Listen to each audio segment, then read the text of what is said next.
I'm Cath. Welcome to my channel Made by Cath Craft, or welcome back if you're a regular viewer. And thank you very much for joining me for my latest episode of my midweek sewing chat.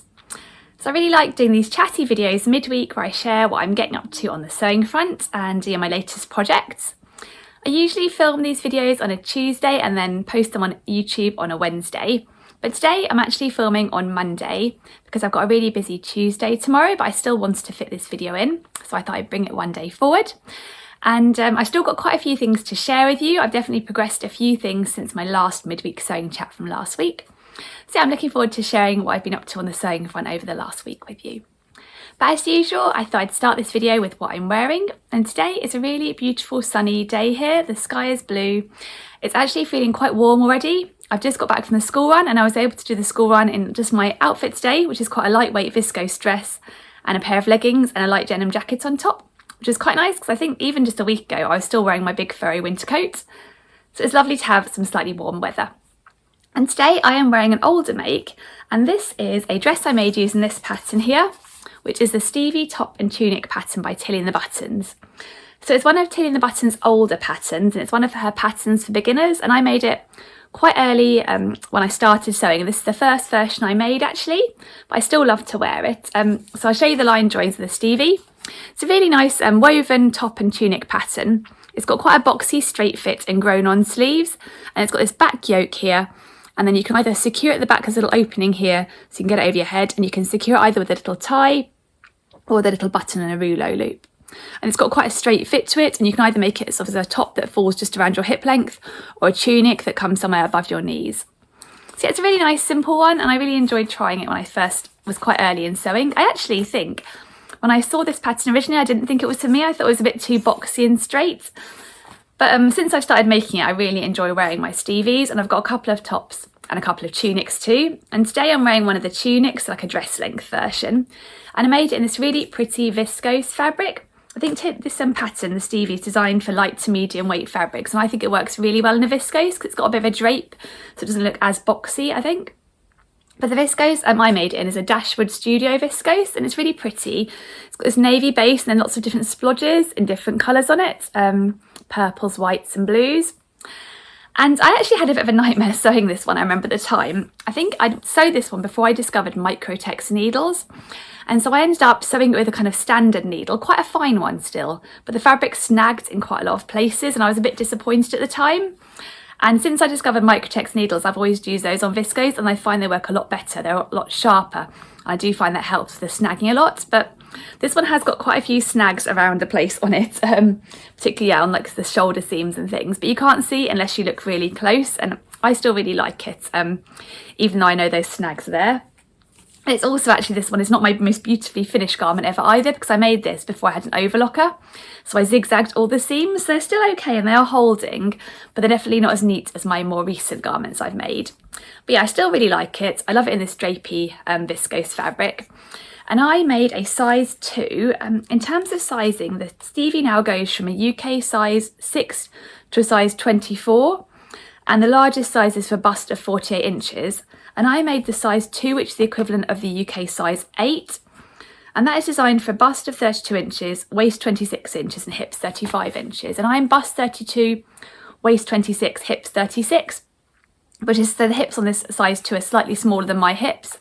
But actually, when I looked at the finished garment measurements, there's quite a lot of space in the hips for this pattern, so I thought I was fine to go on my bust measurement, and I think it's quite a nice fit on me. And the only adjustment I made is to add a waist tie, so I'll stand up slightly so you can see. So I've just got a little waist tie that I tie round and do a little bow at the back, and it just cinches it in around the waist, and I quite like how it looks like that. Although I do sometimes on a very hot day, if I'm looking for something really cool and loose, wear it without the waist tie instead. But I'll put a picture up so you can see what it looks like on. So it's really nice and loose and comfy and breezy to wear.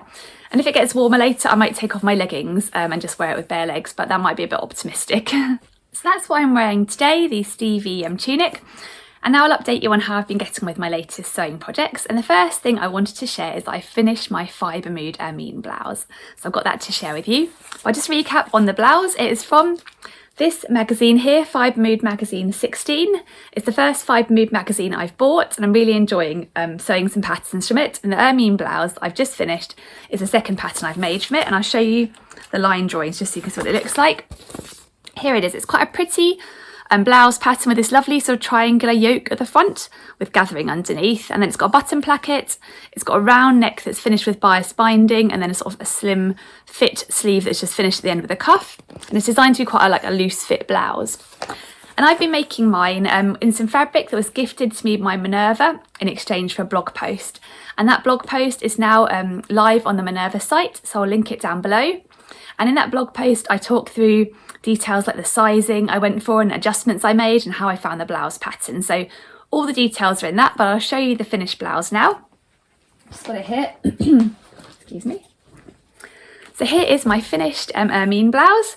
So as you can see, the fabrics are really pretty. It's a viscose challis fabric in this really lovely dark red colourway that's called Sangria. I'll link the fabric down below, and that is on the same link as the blog post, because the blog post is kind of linked to that fabric. And if you saw my video last week, you'll know the final thing I was waiting on was for the buttons to arrive, and I'd ordered some buttons online and they arrived, and I'm really pleased with the colour of them actually. I just went for some sort of round smarty buttons. I got them from eBay. I'll link them down below where I got them from. And I'm really pleased with the colour. I think they're quite pretty and match in with little blue flowers on the blouse. So yeah, I think they finish off the blouse nicely, and it's quite hard to see on this busy print, but it's got the lovely V at the front and it's got a nice little back yoke at the back too. So yeah, I'm really happy with how it turned out. The only one thing I think I would change if I made it again is the button placket. And the button placket, the way it's constructed is you cut the button placket pieces out and then you interface the full placket piece before you fold them over and sew them on. So it ends up being quite bulky with interfacing once you've sort of put it together. And I know a while ago I made the Atelier dupe Frida blouse, and it was a similar process, and I ended up sort of cutting the interfacing in half and just interfacing half the placket piece so that when you folded it over and sewed it on, it was a little bit finer, particularly with a lightweight fabric like a viscose. And I don't know why I didn't do that with this one. I think I was just following the instructions by rote and I didn't think about it, but I think if I did it again, I probably would just add one strip of interfacing so it's not double stripped, because it's such fine fabric and the placket does feel slightly stiff compared to the rest of the garment. But it's perfectly wearable. I don't think it really affects it too much. It's just one of those things that I feel like could be done slightly better. So yeah, that's my finished blouse, and I'll put a picture up so you can see what it looks like on me. I'm really happy with the fit and how it turned out. Yeah, just glad to have finished that one. And it was one of my make 9 as well, so it's nice to tick it off my make 9 list. That's 9 patterns I wanted to make this year. So that is my 5 mood ermine blouse, and I'm really glad I was able to finish that one this week. And I was really happy when the buttons arrived because I wasn't sure if they'd be the right shade of blue, and I think it's always a bit of a potluck when you order online. You have to keep your fingers crossed as to the shade, but I think they match really well with the little flowers in the pattern. So yeah, I'm really happy with how they turned out. And I just think it's a really pretty blouse pattern. I do love that sort of triangular yoke detail at the front with the gathering underneath. I think it's really pretty and a bit different to other blouse patterns out there that I've seen. So I think it's one I'd like to revisit at some point in the future as well, because it fits really nicely. It was a nice sew and I do like the details. And I really like the idea maybe in the future of making a version of plain colour. There's a promotional shot in the 5 Mood magazine of a plain white version. I think that's really pretty. I'll show you that one here. And it really shows off the sort of details of the blouse really nicely. So I do like the idea of maybe making one a plain colour, maybe even a white in the future at some point. But that was my ermine blouse. It's nice to have that one finished. And then if you watched my last week's midweek sewing chat, you'll know the other project I was hoping to get started on was a bag pattern, and it's my first time having a go of sewing a bag. And the pattern I'm planning to use is this one here, the Pepin Tote Bag by Noodlehead.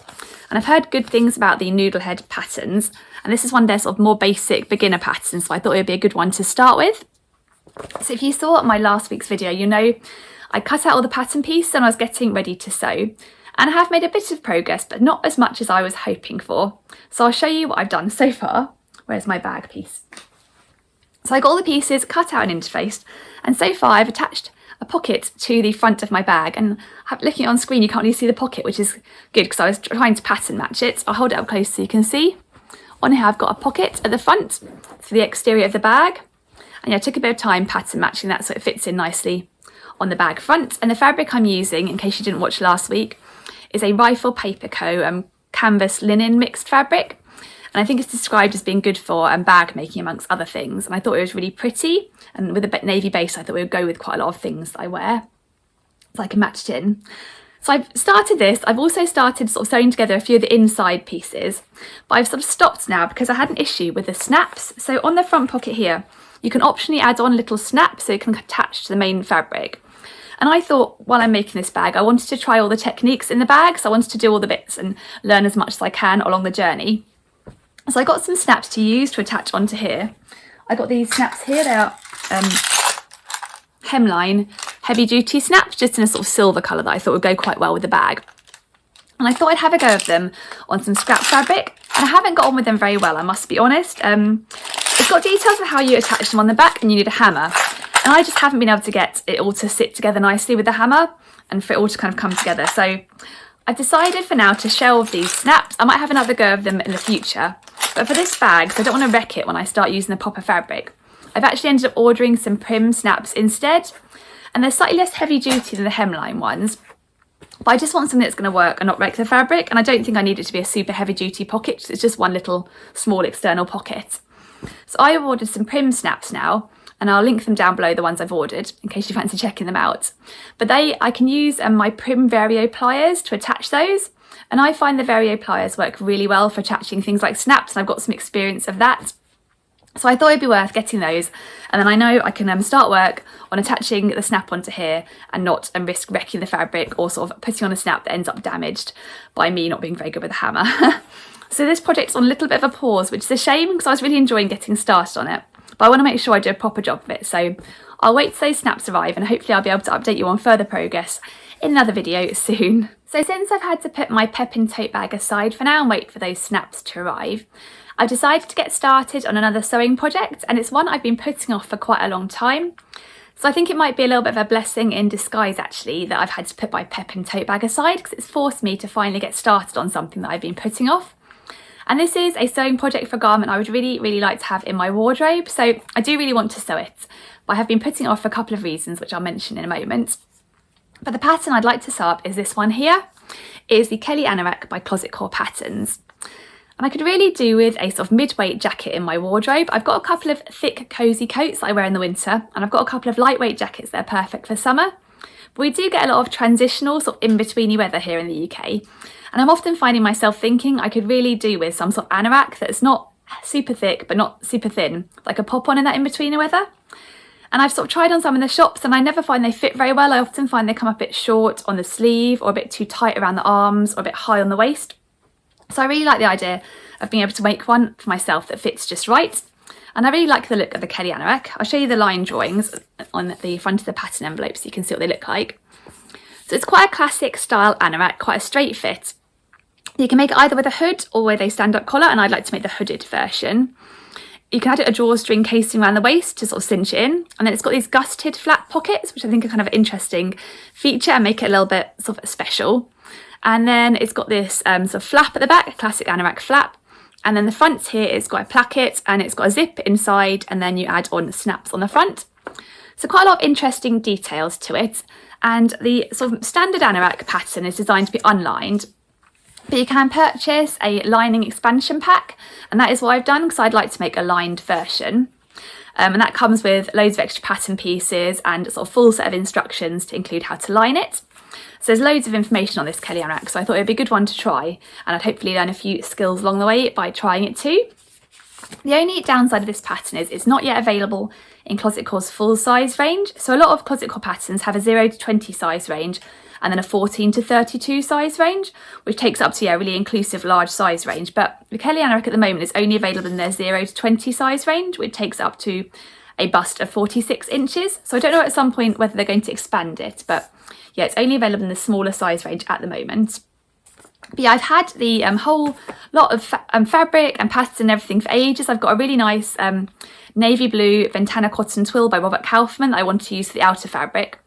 One of the reasons I've been putting off making it is because I've been really indecisive about what I want to use for the lining fabric, and whether to go for something a bit thicker to make it a slightly more substantial jacket, or whether to go for something lightweight like a cotton lawn, just to give it a little bit of extra sort of warmth, but not a lot. And I've sort of been umming and ahhing over that and not wanting to make a decision, but I thought that shouldn't stop me making a toile, which is what I want to do first. Because let's just check the fit, and then once I have an idea of the fit, I can figure out if I need to maybe size up if I decide I do want to make it with thicker lining fabric, or what I need to do. But at least if I make the toile, I'll get started, and then hopefully once I get into the process, I'll get some momentum and actually want to see it through. That is my plan. So a few weeks ago, I did trace out all the pattern pieces, and there are absolutely loads, particularly when you add the lining in. And I've also now cut out all of the pieces in my toile fabric. And for my toile, I'm just using a medium weight calico for the outer, and I've got a poly cotton for the inside because it's not going to be a wearable toile. It's purely to check the fit, and also for me to try out a few of the techniques like the gusseted flat pockets and things I've never done before that I want to just give a go and make sure I'm comfortable with before I start on my proper fabric. So yeah, I did all the cutting out a while ago. So this week I finally got started on trying a few of the techniques and getting started on my toile of my jacket. So I'll show you where I've got to. Oh, and I'll mention the sizing. I wasn't really sure what sizing to go for on this one, and like I say, I guess the final decision I make will depend on what sort of how thick the lining I go for as well, because I may want to size up slightly if I go for a thicker lining. But for the toile, I have gone for a size 2 at the bust, and then I've gone for a size 6 at the waist and hips. So I've gone for a size 2 at the bust, which is designed for a 32-inch bust, which is me, and I've graded out to a size 6 at the waist and the hips, which is designed for a waist of 27 inches and a hips of 36 inches.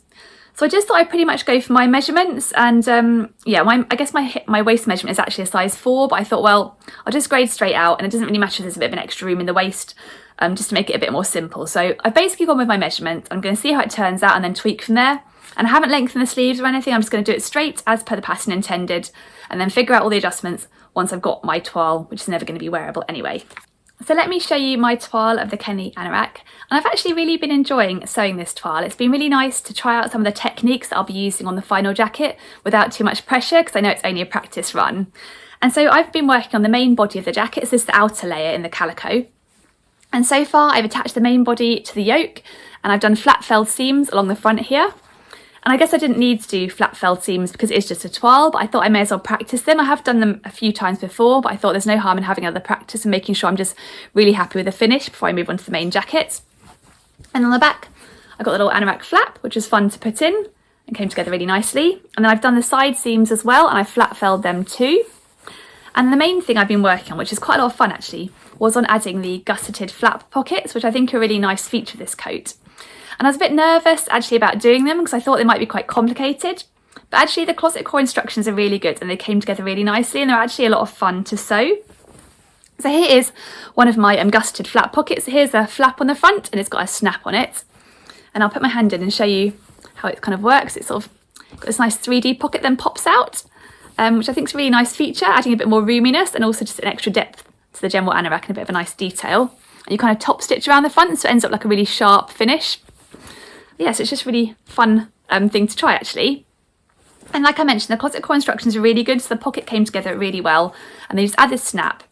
And I'll show you why I do toiles sometimes. And this is my lovely pocket that looks all nice, and this one on the other side, spot the mistake, the snap I put on the wrong way up. So yeah, I won't be doing that on the final garment, but yeah, that's my pocket that is slightly less pretty, or slightly, yeah, less as it's intended to be. So that's my toile so far, and I've just been really enjoying sewing. I think the next step is to add on the sleeves, then I'll be able to get a bit more of an idea of how it's going to fit. And I thought I'd mention what I've been using so far as tutorials for this Kelly anorak. So I've used the instructions themselves, which are really good. Then also on their website, Closet Core has more detailed tutorials on a lot of steps in the Kelly anorak sewing process. I've been having a read of those too, and they have sort of large colour photographs of different steps. They're really useful. I'll link them down below as well. And the other resource I've been using to sew my Kelly anorak toile is a series of instructional videos that I purchased from Guthrie Ghani.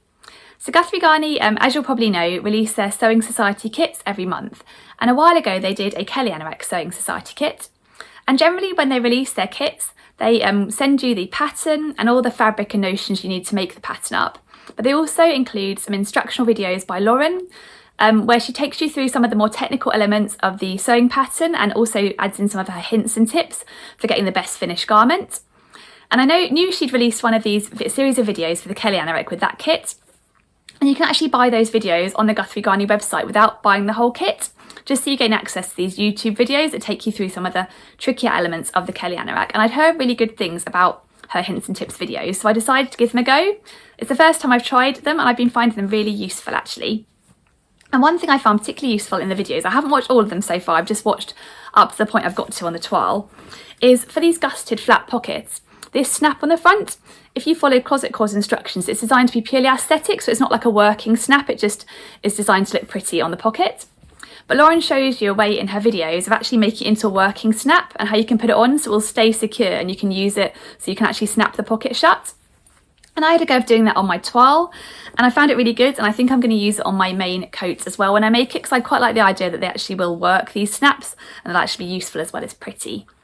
But I think those videos are still available to purchase on the Guthrie Ghani website. I'll have a check, and if I can find them I will link them down below. As said, I'm finding them really useful for this coat. There definitely is some really handy hints and tips included there.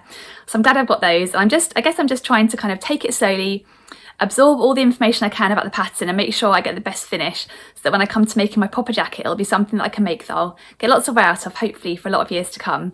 I've been putting it off so long, it's just finally nice to be getting around to it. So the final thing I've got to share with you is a few new fabrics, and these are for a sewing class that I'm going to be taking that starts this Friday, and I'm really looking forward to it. I've never done a sewing class before. I'm entirely self-taught and I've pretty much learned through trying out patterns, a bit of YouTube tutorials and that sort of thing. So yeah, I'm really looking forward to my first sewing class.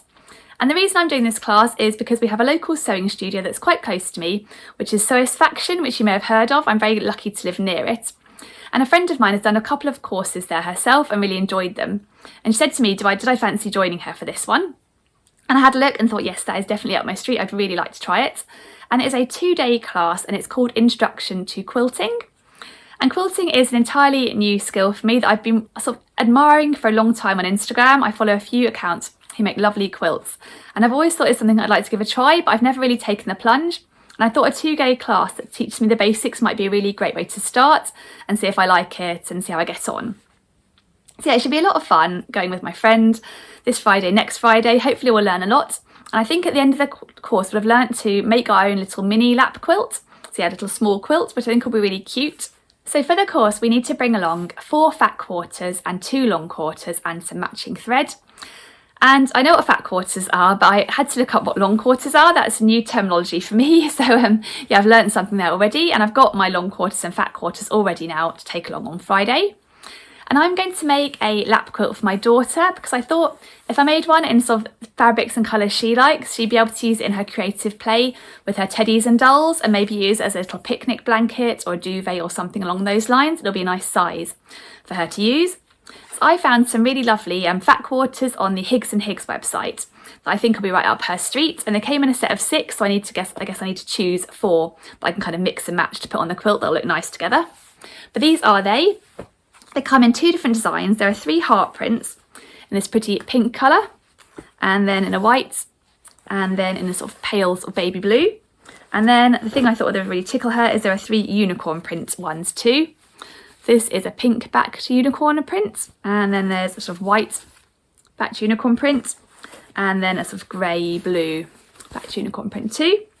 So I think they're quite a nice selection of colours, and I think they'll look quite pretty all put together a little mini lap quilt. Then I've also got 2 different contrasting shades of pink for the long quarters, which I understand are going to form the backing of the quilt and also maybe the binding around the edge.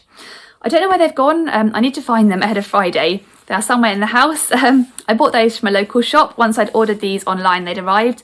I went down to a local shop which sells a lot of quilting supplies and just found a couple of pinks that I thought would contrast nicely with these colours. So I'm really looking forward to Friday. It'll be really nice to actually be taught a new sewing skill.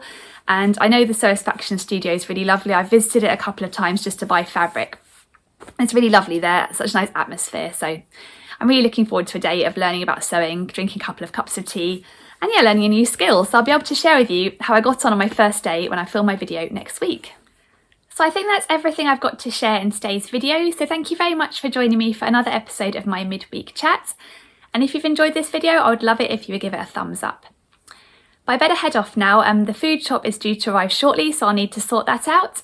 But I hope I'll be able to fit in a little bit of crafting time later, even if it is just sitting down and having a little read through the Kelly Anorak instructions and figuring out what I need to do next. And I hope you managed to carve out a little bit of crafting time this week as well, even if it's just a small amount. I do find that doing some crafting is such a relaxing activity, really mindful and good for the soul. Thank you again for watching. I'll be back on Saturday with another video, so I'd love it if you join me then. But in the meantime, I hope you have a lovely week, and yes, see you again soon. Bye!